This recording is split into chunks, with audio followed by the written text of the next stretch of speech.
A las 8:08. Saludamos a la abogada Melania Carrión. Ella es analista política. Quisiéramos en esta mañana, Melania, analizar los mecanismos de democracia directa que se han aplicado en forma secuencial en Ecuador por los distintos gobiernos. El gobierno de Noboa no ha sido la excepción.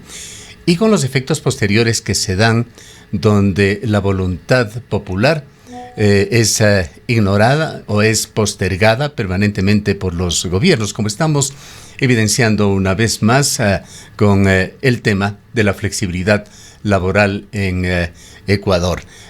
Un tema, como lo habíamos señalado en la introducción, por el cual han gestionado, han cabildeado los sectores productivos, pero que cuando fue consultado en el 2024 a los ciudadanos ecuatorianos fue negada. Bienvenida. Buenos días, Gustavo, qué gusto saludarle y muchísimas gracias por la invitación. Un saludo cordial también a su audiencia. A ver, yo quisiera empezar situando que nosotros nos encontramos frente a un ejercicio de poder, sin lugar a duda, contrario a lo que establece un entender republicano del ejercicio del poder, de frenos, de contrapesos, el rol que tiene incluso un parlamento para poner ese equilibrio, el rol que tienen otras entidades y otras instituciones. Ya ni siquiera esperamos que haya una comprensión de democracia sustantiva, que es otra forma de entender la democracia, y de hecho nuestra Constitución no se refiere únicamente al modelo de democracia republicana, liberal, de elecciones libres, competitivas, sino de democracia más sustantiva, inclusive democracia comunitaria, democracia directa, democracia deliberativa. Y todas estas formas de entender la democracia, vuelvo y repito, inclusive la democracia republicana de frenos y contrapesos, está siendo minada desde adentro, está siendo minada desde aquellos que tienen el mandato constitucional y legal de defenderla y de hacer respetar el Estado de Derecho. Yo quisiera situar eso porque debemos comprender que lo que está sucediendo con este acuerdo ministerial, lo que está sucediendo con el cumplimiento de la consulta popular de Yasuní, lo que está sucediendo en la Asamblea Nacional, en donde se decide de manera unilateral simplemente dejar que decurran los 30 días para que opere lo que establece el artículo 128 constitucional y que se puede enjuiciar se puede llevar un proceso a un legislador por sus expresiones vertidas que están además cubiertas por la inmunidad parlamentaria. Todo este tipo de cosas debe leérselas de manera conjunta y lo que estamos es frente a un enfoque de ejercicio de poder basado en el principio realista de que no importa qué y a cualquier costa mantenemos el poder. Muy por debajo y muy lejos además de estas visiones de valores democráticos o visiones éticas de la política en la cual se reivindica unos mínimos respetos a la institucionalidad, a la norma y al cumplimiento de la voluntad soberana. Creo que eso está de por medio y hay que entenderlo de manera conjunta.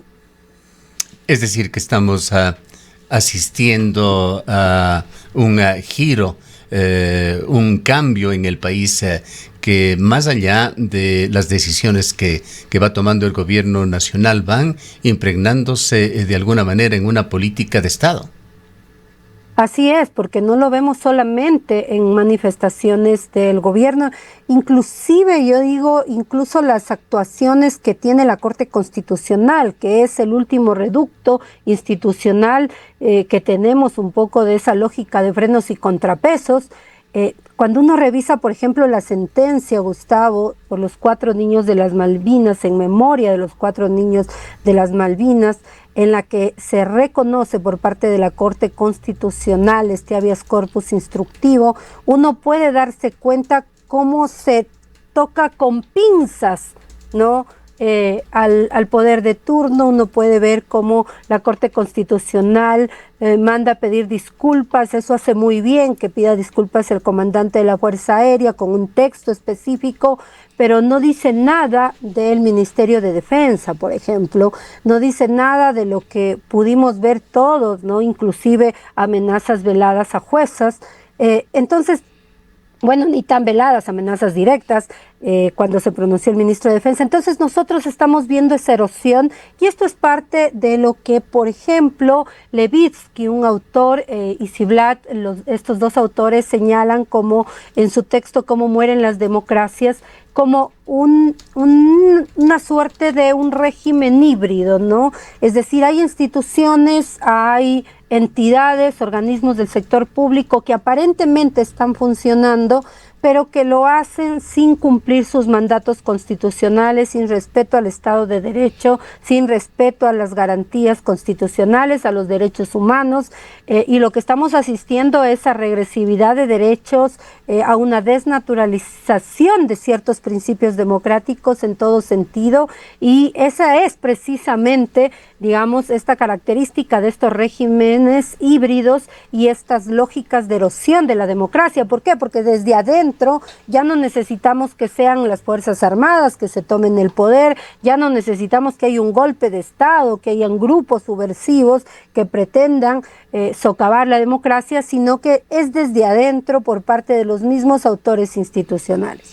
Melania, muy buenos días. ¿Cuánto de la política de este régimen de Daniel Noboa tiene que ver con un alineamiento con estas formas de hacer política que estamos viendo, empezando por el presidente norteamericano Donald Trump, esta reunión mantenida hace pocos días para hablar sobre temas de seguridad, la figura de Bukele en El Salvador, la figura de Milei en la Argentina, bueno, acaba de posesionarse un nuevo régimen en Chile, o está por posesionarse un nuevo régimen en Chile, pero ¿cuánto tiene que ver esto en este contexto ya no solamente local, nacional, sino regional?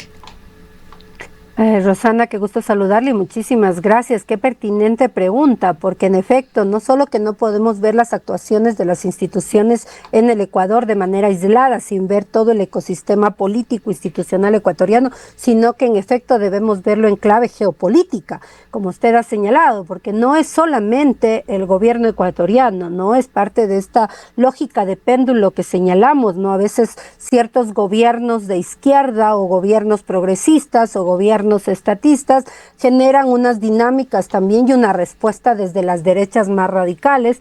Lo estamos viendo hoy por hoy, hay una arremetida de regresividad de derechos de la derecha, de ciertas oligarquías. Yo ni siquiera hablaría de la oligarquía como un todo, ¿no? Sino de ciertas élites oligárquicas que evidentemente están llegando al poder para generar beneficios a grupos particulares, pero además socavando todos estos principios democráticos, donde la norma ya no cumple un rol, donde recordemos cuando volvíamos en esta tercera ola de la democratización, precisamente hubo una convicción generalizada de que teníamos que reivindicar derechos, que teníamos que reivindicar unos principios democráticos, pero ahora estamos asistiendo a un escenario en donde más bien tiene más mérito el bypasearse la norma, el buscar la forma de violentar la norma, el buscar la manera de imponer este criterio del más fuerte y como tengo el poder hago lo que quiero, ¿no? Y lo estamos viendo con el gobierno norteamericano,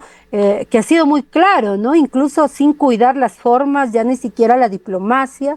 Entonces vemos a un secretario de Estado señalando de manera muy amplia, digamos, muy suelto de huesos, de que prácticamente Ecuador es parte de Norteamérica y este tipo de cosas, ¿no? En donde ya ni siquiera hay respeto a estos principios de las relaciones internacionales, de autodeterminación, y lo estamos viendo con lo que hizo en Venezuela, con lo que está sucediendo en Irán, tampoco de respeto a las relaciones diplomáticas, a principios. Este acuerdo, después de la Segunda Guerra, hubo un acuerdo por la paz, un acuerdo por valores democráticos.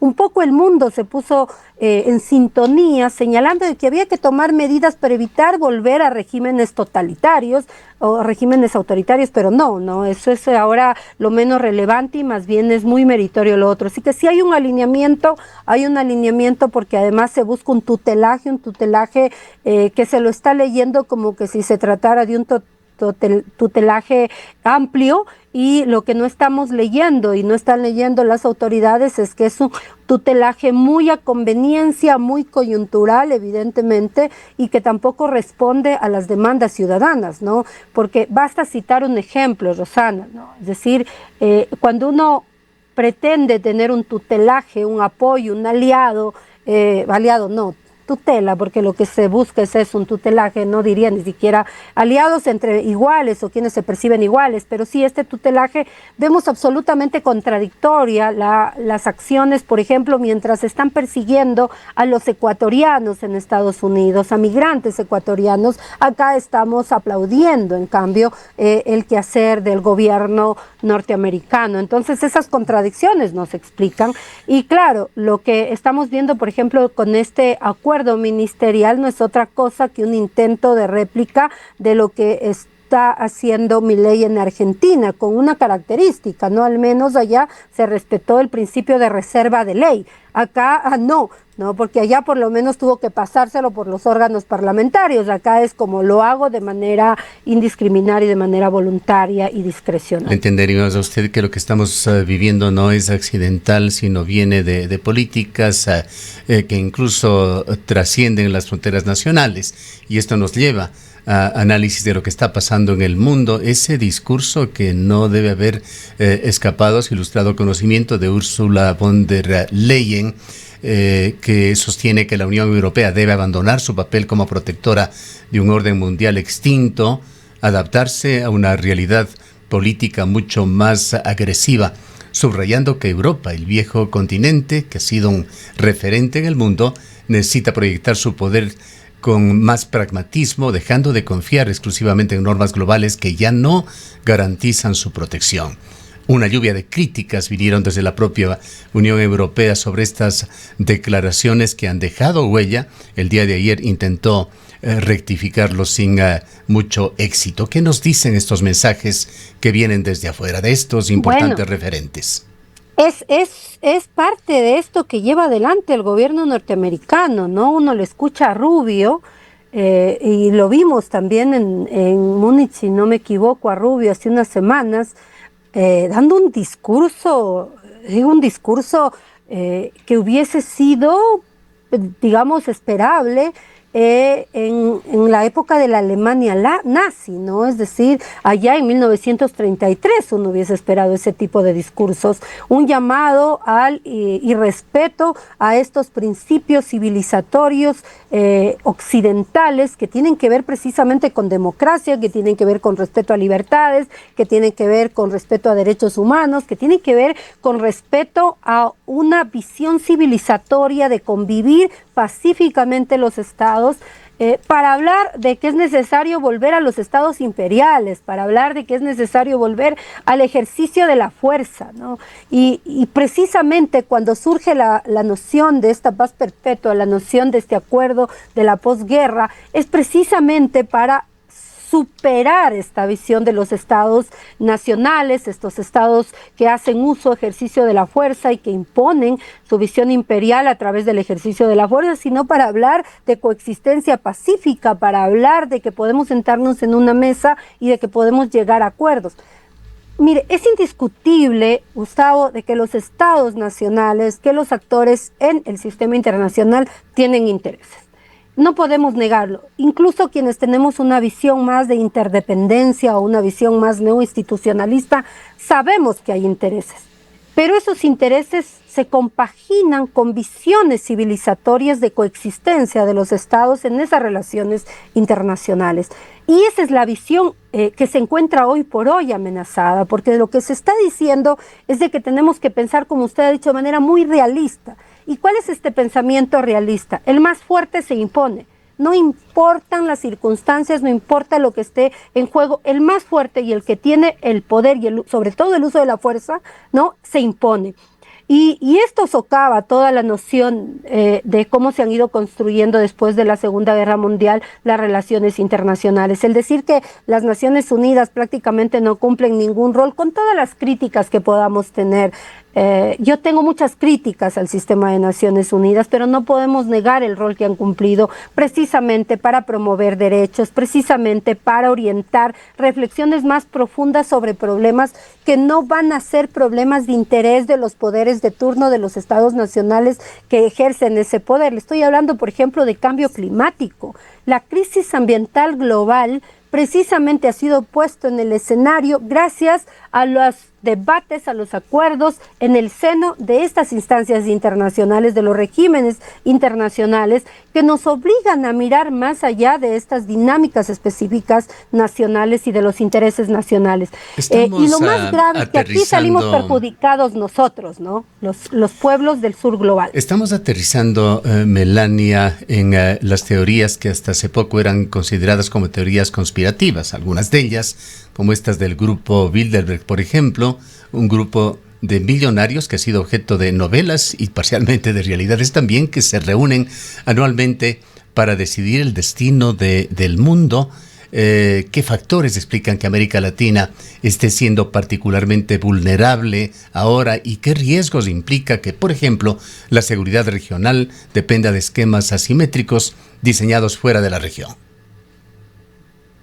Y creo que además lo vemos cada vez más complejizado, Gustavo, porque hoy por hoy no solamente estamos hablando de élites clásicamente económicas o productivas, élites que, digamos, estaban asociados a ciertos actores económicos en los países que tenían el capital. Estamos viendo una nueva forma de capitalismo, estamos viendo una nueva forma además de configuración de estas élites asociadas, por ejemplo, al elemento tecnológico, a quienes controlan la inteligencia artificial, a quienes pueden además interferir en los algoritmos. Tenemos una nueva forma de relacionamiento en lo social. Hoy por hoy, por ejemplo, estamos expuestos, y ya lo hemos visto con las acciones del propio gobierno de Trump, del cual la información, nuestros datos, nuestra información está en manos precisamente de esas élites que a través de decisiones, evidentemente lo que buscan es precautelar intereses. Vuelvo a decirle, no son intereses solamente de los ricos en general, sino de cierta élite, de ciertos poderes, y eso se está evidentemente diseminando en todo el globo. Es necesario, Gustavo, que hagamos un ejercicio de resistencia civilizatoria, que hagamos el ejercicio de entender que lo que está en juego es la supervivencia, la vida misma de los seres humanos. No podemos tomarlo tan a la ligera. No es solamente una visión ideológica, así izquierda, derecha, centro, no, y que esto es un tema de disputa únicamente entre las izquierdas o las derechas, porque estamos viendo que incluso actores, y lo vimos recientemente, por ejemplo, mire usted el pacto ahora en Colombia, en donde incluso actores de la derecha están saliendo a decir también que hay cosas que cuidar, que hay cosas que precautelar. Entonces, creo que es necesario que incluso los sectores de derechas, que no son estos sectores beneficiarios directamente y no son parte de estas élites, de estos grupos oligárquicos particulares que están socavando los valores democráticos, se resistan y presenten esas voces alternativas y también que se movilicen y tomen acciones. Yo creo que el debate es sumamente a las derechas o derechas fraccionadas, no todos son lo mismo. Así es que tenemos matices, así como tenemos una amalgama de izquierdas, tenemos una amalgama de derechas. Y yo tengo que decirle, Gustavo, entre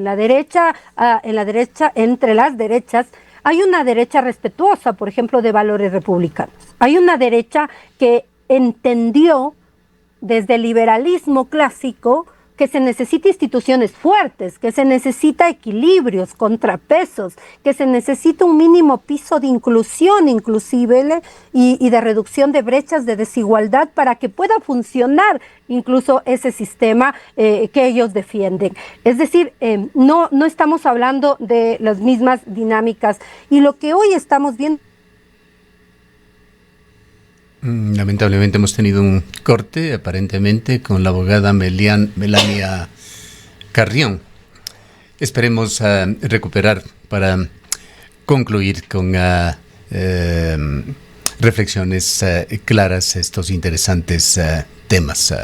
Vayamos con alguna información local mientras esperamos esta reconexión con nuestra invitada.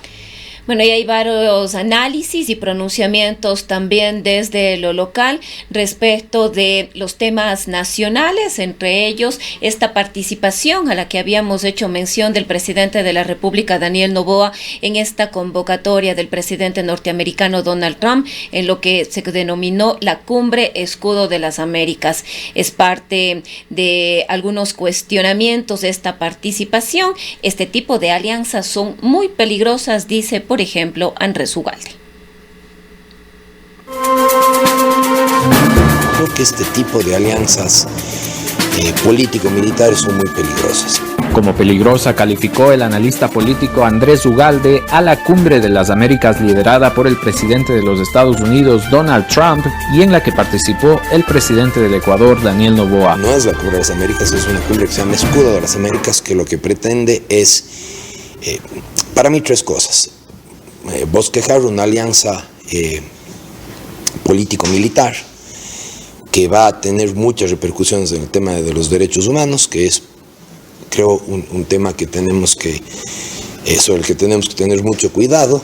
Va a buscar una especie de aislacionismo económico y realmente tenemos que pensar si queremos meternos en esta dinámica. ¿Realmente queremos renunciar a todo el intercambio comercial que tiene Ecuador con México, con Brasil, que es la economía más importante de la región, con Colombia, que es nuestro vecino, que es el país más cercano y con el que tenemos una importante relación comercial? Queremos sacrificar estas tres grandes relaciones comerciales. ¿Qué ganamos?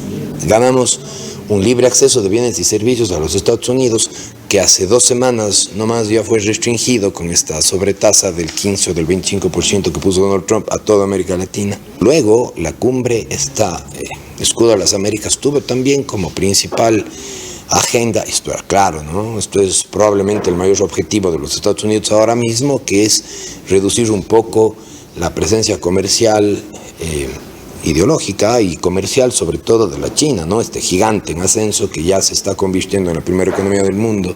Y finalmente, para terminar, esta suerte de alianza alrededor del tema de la seguridad, no sabemos bien qué significa.